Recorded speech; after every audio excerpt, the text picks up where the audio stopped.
Welcome to Real Conversations with Patricia Baranovsky-Schneider, the podcast that takes you on a journey around the world to meet some of the most inspiring and accomplished individuals. Discover their stories, uncover invaluable business lessons from their paths to success, and gain exclusive insights on how to apply their strategies to elevate your life and business. I'm your host, Patty Baranovsky-Schneider. Today, I'm joined by James R. Windisch, an author of children's books. So welcome, James. Tell us a little bit about yourself. Thank you, Patty, for having me. My pleasure. Well, I spent 40 years in corporate America. I've always wanted to write, but when I was a kid or teenager or young adult, my family was like, oh no, you'll never make any money. So I followed the family trail into business. I've done financing, I've done sales, I've done distribution, and I was a workaholic. Now, what happened was I one day was having a hard time breathing. I worked for a company called Pure Natural. We sold CBD products. And I was just not feeling well. Like I was having a hard time catching my breath. So I went to home. And my roommate's like, just go lay down, you'll be fine. But his girlfriend's like, nah, we better take him to urgent care. They took me to urgent care. They sent me to the ER. The ER did a bunch of tests, found out I was having a heart attack right there at that time. Oh, my God. Now, I personally felt nothing because I have neuropathy. I found out now I have autoneuropathy. But that was a good thing. I didn't feel no pain. There was no pain in my chest. I just had a hard time breathing. So the guy says to me, we're going to put a balloon into you and we're going to get a hold of the doctors. We're going to see what we can do. Okay. So they did that. And the one doctor comes in and he says, we'll just give you medication. The second doctor came in and says, we'll put a clip on the bad valve and we'll just put a stent in you. The third doctor, Dr. Wynn, which is going to be very interesting here in a second, says, you're 55 years old. I can do a single bypass, fix the valve, and you're good to go. I say, guess what? Windisch wins with Win. So when they opened me up, I was much worse than what they thought. My A valve was completely destroyed. He had to replace it. So now I have a titanium valve, cow valve or pig. I'm not sure which. Either way, in 100 years when I die, you'll be able to find me with a metal detector. Jesus. Okay. So then after that, I had a full, what they call a cabbage. I had a quadruple bypass. Wow. I had a pacemaker and fibrillator in me. I was in the hospital for 36 weeks. Found out I was on death watch. I also had a near-death experience during surgery, which was probably the big push. But anyway, he walked in and he said, Mr. Windisch, you're doing good, but unfortunately you're on permanent disability. Now, when you say permanent to a workaholic, that's just months. Yeah. So I'm like, is that like 2 months? He's like, no, Mr. Windisch, permanent. Is that like 4 months? No, Mr. Windisch, permanent. What do you mean by permanent? Sir, you can't walk. I mean, you can't work and you can't pick up anything more than 20 pounds. Watch me. And then, of course, I realized I was sick. And then I got extremely humbled. I was very arrogant as far as being always the boss, very arrogant, very humble. I mean, I had people who were taking care of me every way, bathing me, cleaning. And let me tell you something, when you're an A personality, that is the most humbling thing you can do. I mean, that guy was like, hey, it's clean, leave it alone, okay? I mean, it's embarrassing, but it was a very valuable lesson from God. I then became an ordained minister. I now try to preach the word of God. I don't sermon. What I do is I believe God puts me where I need to be. I have a little saying, even a miracle needs a hand. And I'm going to share my miracle with you. The doctor who did my surgery, Dr. Wynn, was one of the top 5 cardiologists in the country. Wow. When the woman who did my echogram, because I asked about my A valve, she goes, and when she did that, I'm like, wait a minute, you don't do that unless there's something wrong. And she says, whoever you had did some great work. Wow. So God put that person in my life to save my life, to take me the next step. to move forward. I'm still feeling broken. I'm not allowed to work. Don't really have much energy. Got a therapist. His name is Chris Rose. Wonderful, wonderful individual. He said, Jim, reinvent yourself. Do what you've always wanted to do. And it was actually my daughter who's like, Dad, you remember when you used to tell us stories for hours? My kids did not get story time. My kids got full productions of stories. If the story was anything Humpty Dumpty, I played all the parts. And I threw some levity into it too, where I tell them that the soldiers come back and go to the other soldiers working on Humpty and go, hey, the horses want another shot at it, So my daughter's the one that really did it. Now, I'm a geek. I've always been into comics, superheroes, all that. Dungeons and Dragons, fantasies. So where Gobby comes from, Gobby, I think, is a manifestation of myself. Okay, this is going to sound weird, okay? Because it doesn't mean anything what's on the outside. So anyway, Gobby is a goblin. And what I wanted to do was find a character that most people immediately will think monster. Okay. I was not trying to appeal the woke. I wasn't trying to appeal any person type of thing. Right. My message in Gobby is it's what's inside that counts. However you think you are, kindness. Gobby is to teach people he was helping them without them knowing it. He's tried to be friends with the villagers and they throw rocks and sticks at him. And at the very end, they couldn't save the girl. And he was the only one that could. And he had to step out and expose himself, ask for help, show what he could do. Right. Then the other people realized that's the voice that they've been hearing, who's been saving them. And Gobby now has friends. That's kind of recap on that one. Okay. Teenie Weenie was interesting. Now just refresh. So people, this is another book that you have. A new book. I'm going to go into Teenie Weenie, the baby seagull that cannot fly. I wrote that really in 2 days. Really wrote it in 2 days. I don't like the beach much, but I'll sit on the beach with my umbrella. I'm a reader. I like to read. Okay. So I was on the beach one day and I'm watching this tiny little bird. And it's flopping around. It's not flying. It's just flopping around. Then the mama bird was there flopping around. And mom bear takes off. And the baby just kind of went like that. And I was like, oh, the baby can't fly. And I don't know how I got Teenie Weenie. It has something to do with Teenie Weenie yellow polka dot bikini. Yeah. But I don't know. Beach. Yeah. Right. Yeah. I don't know how that happened, but I know that was the reference kind of that I came up with because her name was different. It was like Teenie polka dot, you know what I mean? So, her, and it's interesting because her fear isn't that she can't fly. She's a bird. That's her nature. Of course she can fly. She was afraid of falling. Mm-hmm. So she had to overcome her fear. And once she did, she realized there's nothing to fear at all. You conquer your fear, you can conquer anything. Right. The next book I'm working on right now is called Chow Chow the Pup Scout.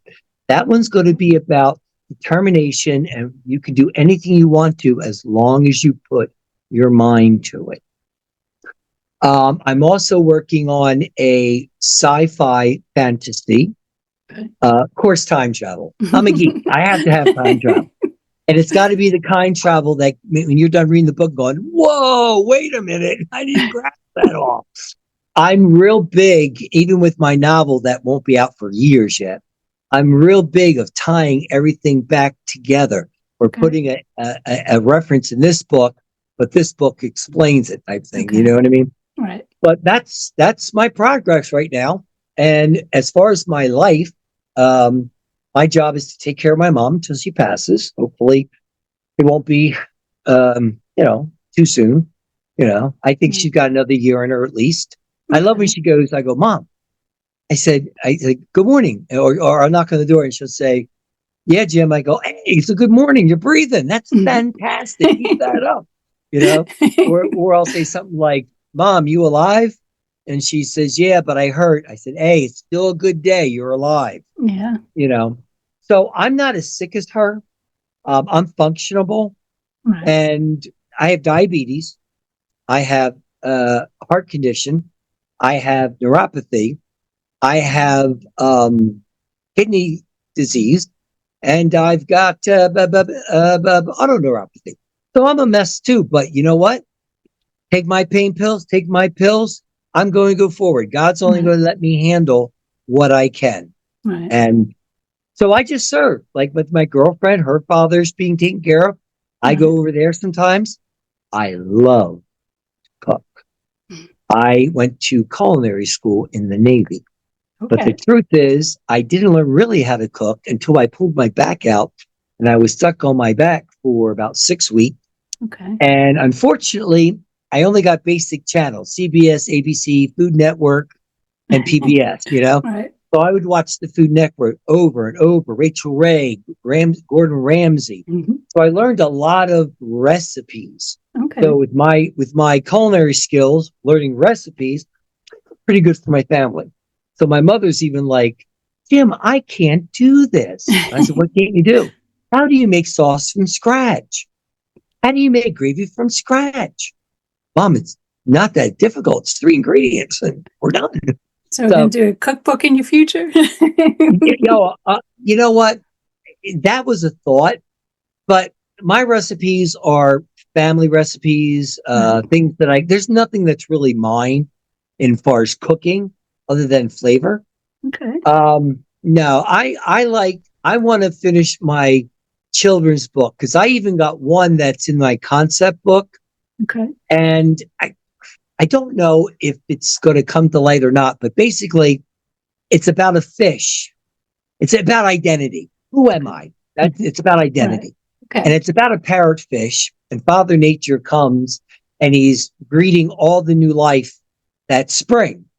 But the parrotfish is lined up with the birds, not the fish. Okay. And he wants to know why. And he says, well, I'm a parrot. He says, no, you're a parrotfish. He goes, but if I'm a parrot, that means I can fly. So somewhere in that explanation, I've got to come up with a way to explaining to the fish that he's already flying in a 4-dimension, but yet keep it low enough so the kids understand. Right. You know, I might be able to say, like, you get in the water, you can go up, you can go side. You know, Bert can only go up and down like this, but you can do that too. So I don't know yet how to explain. I know what I want to say, right, but it's the explanation that I have to dumb down. And that's something going back to my books and morale. Okay. I was a scoutmaster, and the scout oath is simply this: on my honor, I promise to do my best, to do my duty to God and my country, right, to help other people at all times, to keep myself physically strong, mentally awake, and morally straight. right. Simple. But yet, most people aren't like that anymore, especially these young children. But Right. that's the purpose behind my books. So hopefully, if they're young enough, they realize, oh, I should share. I should be kind. And the whole purpose with Gobby was, I will share. I will be kind, even though they don't treat me right or treat me bad. Okay. His goodness overrode his badness. Teenie Weenie's fear overrode because it's either fly or get eaten by the snake. Right. Okay. Chow Chow, like I said, he's going to be about determination. And who am I? I'm still pondering on. Now, how I create books, you're going to find this very funny. I come up with the title first. I have no clue what the book's going to be. I come up with the title first and a basic concept in my head. And then first thing I do is I write how I want the book to end. Okay. This is my goal. This is what I want to achieve. Right. And I just start. Like with Chow Chow, I've started at the beginning. I think I'm on my 7th revision of the beginning because I have to make it roll into everything else. Right. So, it's a work in progress. This one's one of my hardest books. This one's not flowing. Right. So I only write it when I flow. If that makes any sense to you. Yeah, You no, know? for sure. But right now, I am so hooked on this time travel thing where this guy goes back in time, and the computer we call Iggy, which is Okay. IGI, and I explained in the book that IGI is your intelligent guide. I'm sorry, I said it right. Interstellar guide intelligence. It's like your navigator on a ship, Right. but they have no personalities. Right. So my character gives them a personality and one prime directive. No matter what happens, his job is to make sure he stays alive no matter what.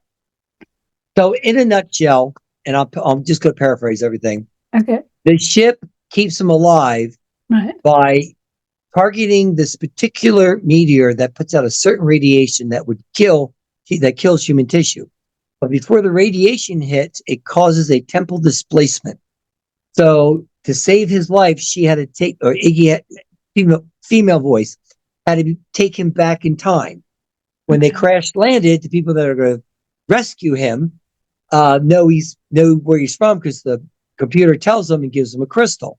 Okay. Then as they leave, this is as far as I got, but as they leave, as the ship is pulled back into its normal time, everywhere the damage was that the ship landed, it's fine. It doesn't look like anything happened. The only thing left is my character. Right. And that's about where I'm at right now with that. Now, interesting. But now, how do you believe the role of storytelling is shaping young minds? And how do you think parents and educators can, use books to teach values and foster emotional intelligence? Well, I feel that teachers have gone away from the basics. Yeah. Okay. Have gone away from the basics. I think they're teaching more ideology than they are education. But my one son's like me. He's the same way. He believes kindness. Couldn't understand why if someone asks for help, I don't ask why. Right. I just do. My father was the same way. You don't ask why, you just do. And if you can't, then you say you can't. Right. That's simple. That's what I always tell people. I'm happy to help you. If I can, I can. If I can't, I'll let you know. But if, always ask, Always can't ask. hurt. And then I say to somebody, pass it forward. Mm-hmm. I'll do that if I can open a door or something for somebody. And they're like, thank you. I said, you're welcome. Pass it forward.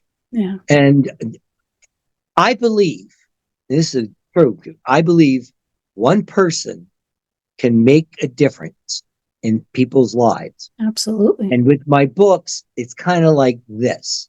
If this person gets it, he'll tell this person, and this person will tell this person, this person will tell this person, and this person will tell this person. And before you know it, that's what happens. It's And actually going to ask you. Hoping. Yeah, that was going to ask you how you see your books playing a role in being a positive influence for the next generation. So that's perfect. But that's how I am too. Yeah. I rarely get mad. Now I will get annoyed. My girlfriend, I do get annoyed. Right. But when I get annoyed, it's more of an eye roll, a big sigh, and I walk away until I can calm and think. Okay. Right. It's funny. She's the firecracker. She takes off. But once she calms down, she's rational. Yeah. So the joke that we have is that she's behind me. I'm standing there. She takes off, and it's like, so between the two of us, I slow her down, but she pushes me a little further. Right. That's like a match made in heaven right there. Even though I'm outgoing, right, like something like this, I'm really very laid back. Who was a workaholic, who would love to go work again. That's why I like with Enlightened Task Solution. That's why I like training their people. At least it's given me to do something with my expertise. Okay. But I can't sit more than 2 hours in this upright position that you see now. My legs just cramp and go away. I can't stand more than maybe an hour and a half. And that's it. I have to sit down. I walk with my orthopedics and I'm doing really good. I haven't had a cane in over 6 months. But if I go a long walk, I still need my cane. Right. Okay. So anyway, I had a point here. I forgot. If you wanted to stuff this out, no problem. Well, I was just going to ask you, what's next for you? Do you have any plans for future books or projects, or what other themes or lessons are you hoping to explore in the upcoming stories? Well, I'm looking to do that sci-fi. and then I want to contact Netflix, see if I can animate it. But that's Nice. that's a 2-3 year project down the road. Okay. I've got Chow Chow I'm still working on. Hopefully I can have him done by the spring. And my next one, either by the end of next year or the beginning of 2026. It takes me about a year from start to finish, because once Right. I send it to my editor, that takes about 2-3 weeks. And then it Right. goes to my illustrator. And that takes about 3 months. And then Right. from there it goes to my publisher, which takes about 6 weeks. So a good 8 months Process. from Yeah. start to finish. Yeah. Good 8 Yeah. months start to finish. That makes If sense. anybody's interested in finding me on my books and everything, I'm on Amazon.com and BarnesandNoble.com. And Okay. it's James, the letter R, Windisch, Windisch. It's Austrian, and it's actually pronounced over there, Vandash. That's why the C's Interesting. there. Okay. Yeah. But of course, like everybody, when my great great grandfather came across the boat, he wanted to be American. So he changed his name to an American name, Windisch, but didn't take out the C. There you My go. dad used to say to me, Jim, if you think you know everything, it's time to die. This is true. You learn every single day. Yeah. So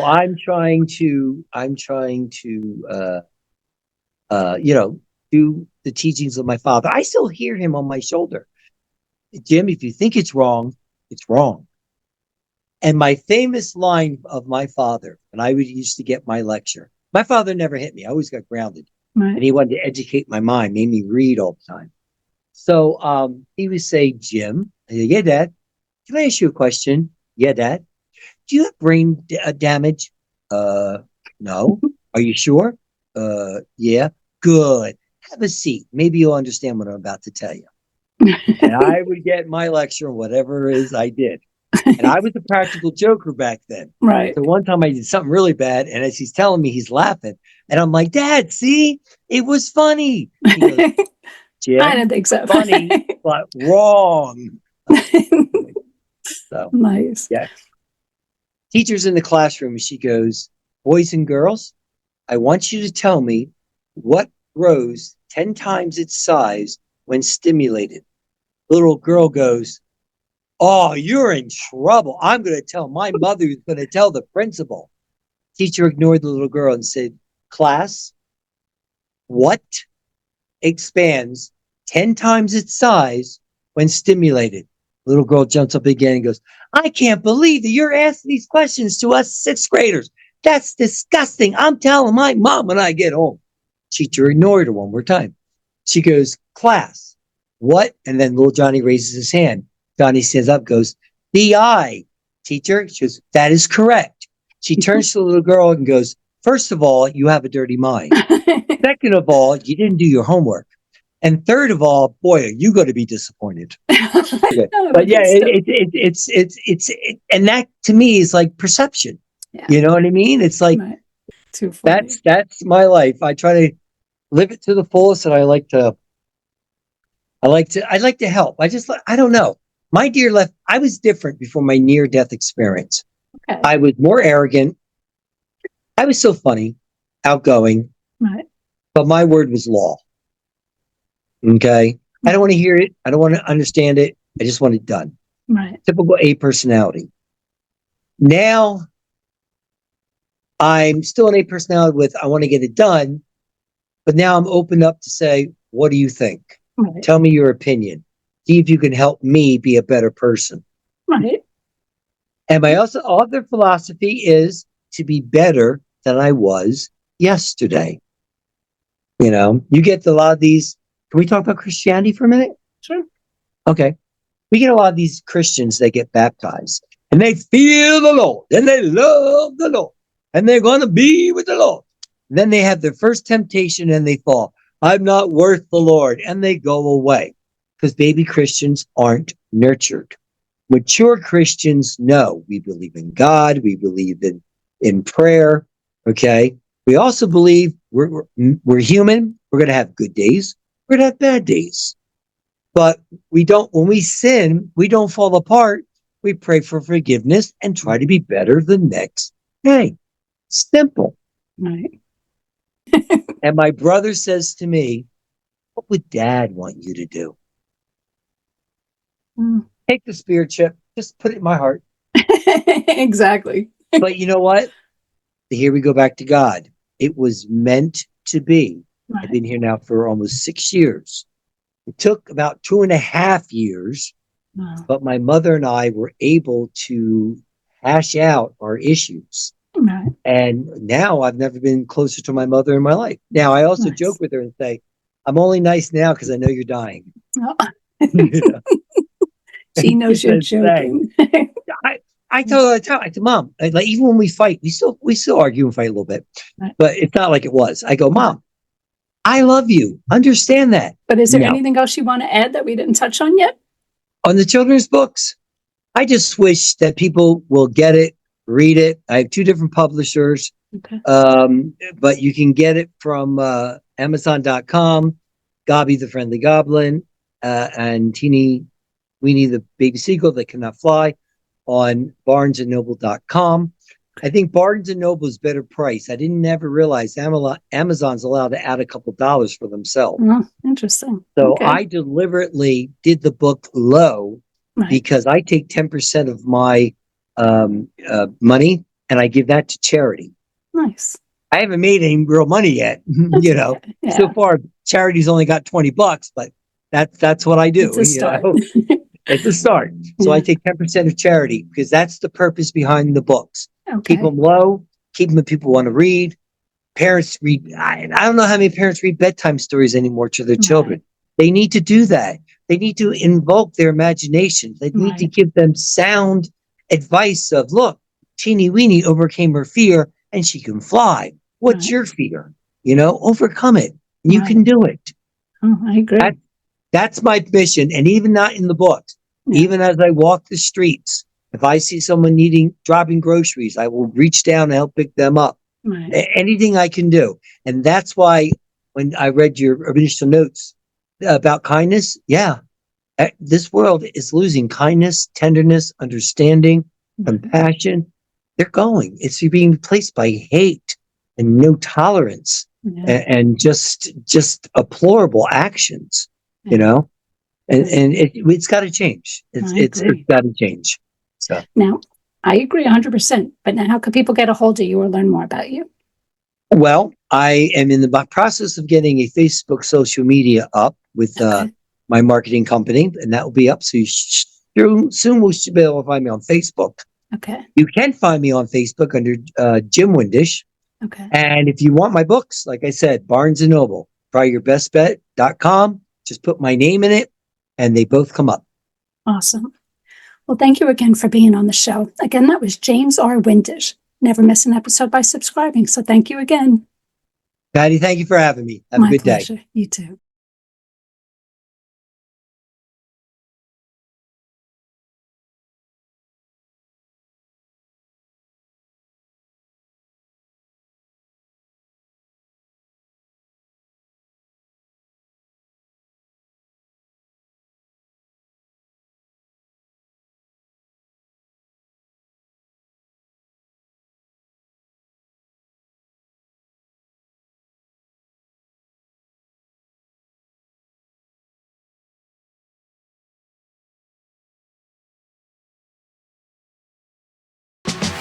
Thank you for listening to Real Conversations with Patricia, talking with some of the most brilliant minds on their journey to success and their recommended strategies. Please leave your feedback and visit pristineadvisors.com to get the latest and greatest business advisement on the planet.